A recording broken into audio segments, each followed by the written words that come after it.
Almost no job is conducted in complete solitude. Even the independent plumber, who physically works alone at a job site, is backed up by other people. There is probably somebody who is taking telephone calls and setting appointments. There are the people at the parts warehouse who need to be able to provide the right parts needed to complete the job. Everyone interacts with someone else. Learning to work as part of a team is a skill. Most people by nature like to be independent, to do their own thing. Learning to work together takes time and years of practice. We are taught from the time we are just infants that we cannot do just what we want and that we have to learn to work together. Growing up, I've always loved horses. A treat for me was going to my grandparents' ranch and working with draft horses. Grandpa's favorite team of draft horses were Nig and Tiny, two black Belgians. We would hook them up to the wagon or a piece of machinery, and it amazed me what they could accomplish. But despite their abilities together, each horse was capable and valuable individually also. It was important to remember that being a part of a team does not diminish the individual. Individuality is important. Complete groupthink or action can often lead to disaster as the entire group veers off course. There needs to be a balance. Each individual of a team is important.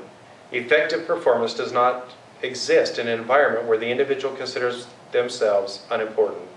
A good and effective leader must not only think about the group and how they can work together to reach a common goal, but how each individual within that group fulfills their role.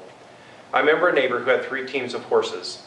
He had bought them in working pairs, but to his frustration, he couldn't seem to get any of them to pull his wagon and equipment effectively. One day, one of the mares stumbled and sprained her leg. In desperation, he hooked up one of the mares from another team and yoked her up. To his surprise, the 2 horses worked well together. He took the next few days and tried several different combinations of the horses to see if he could duplicate the results.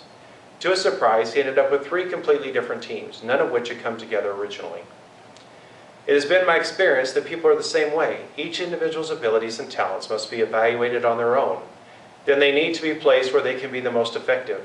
Sometimes this process is obvious, sometimes it is not.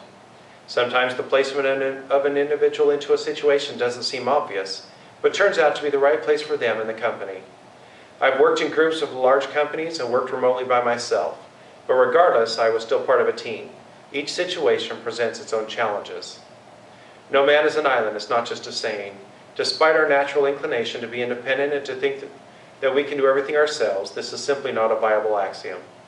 Yes, we are individuals, but we are also part of a group. Whether that be a part of a family, part of a community, part of an organization, we are not alone. And for any group to work effectively, the team of individuals within that group must work together with a common goal. Like a good team of horses, the team that pulls together can accomplish more than any one of them can pull alone. Please go to slide 5.